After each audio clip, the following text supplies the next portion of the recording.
Price God, have a nice day friends. கர்த்தர் நல்லவர், கிருபை என்றும் உள்ளது. இந்த நாளில் உங்களை நான் பார்ப்பதில் கர்த்தருக்குள்ளாய் மகிழ்ச்சி அடைகிறேன். இந்த நாளில் நான் பார்க்கிற வேத பாடமானது லூக்கா எழுதுகிற நற்செய்தி நூல் 18வது அதிகாரம் வசனங்கள் 1 துவங்கி 8 வசனங்கள் வரை நாம் பார்க்கிற போது பாருங்க, ஆண்டவராகி இயேசு கிறிஸ்துவானவர் ஒரு உவமை சொல்கிறத நம்ம பார்க்குறோம். அந்த உவமையில் ஒரு விதவை பெண்மணி தன்னுடைய நியாயத்தை அநீதியுள்ள ஒரு நியாயாதிபதியிடம் போய் முறையிடுகிறதை நாம் பார்க்கிறோம்.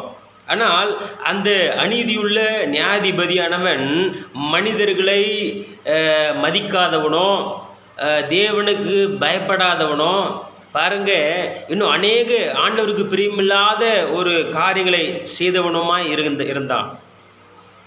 அந்த அநீதி உள்ள நியாயாதிபதி இந்த பெண்மணியிடம் ஏதாகிலும் கிடைக்கும், பொருள் ஏதாச்சும், பணம் ஏதாச்சும் கிடைக்கும் அப்படின்னு சொல்லி எதிர்பார்த்துருந்தான். ஆனால் இந்த விதவை பெண்மணியானவள் பாரம்பரிய ஏழையாக இருந்த போதில் பாருங்க, அவளால் எதுவும் கொடுக்க முடியல.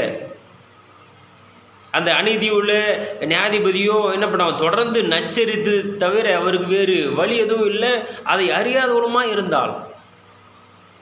பாருங்கள், தொடர்ந்து அந்த அநீதி உள்ள நியாயாதிபதியும் போய் போய் முறையிட்டு கடைசியில் தனக்கு நீதியை என்ன பண்ணாங்க, அது பெற்றுக்கொண்டதை நாம் பார்க்குறோம். எனக்கு அன்பான கர்த்தருடைய பிள்ளைகளை, இந்த ஊமை ஆண்டவர் நமக்கு எதுக்கு சொல்கிறாருன்னா, இன்றைக்கி நம்முடைய வாழ்க்கையில் ஜெபத்திற்கு ஒப்பிட்டு சொல்கிறாரு. எனக்கு பாருங்கள், எப்பேற்பட்ட உபத்திரவங்களோ இல்லை வியாதிகளோ வறுமைகளோ வந்தாலும் ஜெபத்தை நாம் சோர்ந்து போகாதபடிக்கு, தவற விடாதபடிக்கு, ஜெபத்தில் நாம் தொடர்ந்து ஒவ்வொரு நாளும் நாம் செவிக்கப்பட வேண்டும் என்பதற்காக தான் இந்த ஊமை ஆண்டவர் நமக்கு சொல்கிறாரு. அந்த விதவை பாருங்கள், தனக்கு நீதி கிடைக்கிற வரைக்கும் போராடி என்ன பண்ணா, ஜெயத்தை பெற்றுக்கொண்டா, நீதி பெற்றுக்கொண்டா. இன்றைக்கி நம்முடைய வாழ்க்கையிலையும் கூட ஆண்டவர் பாருங்கள், ஜெபத்தில் உறுதியாக இருந்து ஆண்டவர் கொடுக்குற ஆசீர்வாதங்களை பெற்றுக்கொள்ளப்பட வேண்டும் என்று சொல்லி இந்த ஊமை சொல்கிறதை பார்க்குறோம். அது மாத்திரமல்ல, இந்த காரியத்தின் மூலமாக 2 விதமான காரியங்களை ஆண்டவர் நமக்கு போதிக்கிறதை நாம் பார்க்குறோம். முதலாவது, அந்த அநீதி உள்ள நியாயாதிபதியை தேவனோடு ஒப்பிட்டு சொல்கிறாரு. ஒருவேளை பாருங்கள், அந்த அநீதி உள்ள நியாயாதிபதியிடம் அந்த நீதி என்பது தாமதம் படுத்துகிறது. எனக்கு அதே போல் நம்முடைய வாழ்க்கையில் கூட தேவனானவர் நம்முடைய ஜெபத்திற்கு செவி சாய்க்காதபடிக்கு அல்லது ஜெபத்திற்கு விடை கொடுக்காதபடி தாமதப்படுத்தலாம். அந்த தாமத நிமித்தம் சில பல வியாதிகளோ சில பல உபத்திரவங்களோ அவர் அனுமதிக்கிறார் இல்லையா? நம்முடைய விசுவாசத்தை சோதிப்பதற்காக சில உபத்திரவங்களை அனுமதிக்கிறார். 2வது காரியம், இம்மையில் மாத்திரம் கிடையாது, மறுமையிலையும் ஆண்டு சமூகத்தில் நாம் பங்களலாக இருக்க வேண்டும் என்று சொல்லி ஆண்டவர் விரும்புகிறார்.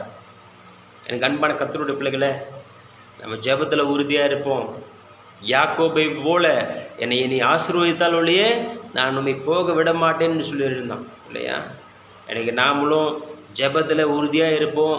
அந்த விதவை அந்த அநீதி உள்ள நியாயாதிபதியிடம் பாருங்கள், தொடர்ந்து தனக்கு நீதி கிடைக்கிற வரை போராடி அதுக்காக அந்த நீதியை பெற்றுக்கொண்டார்.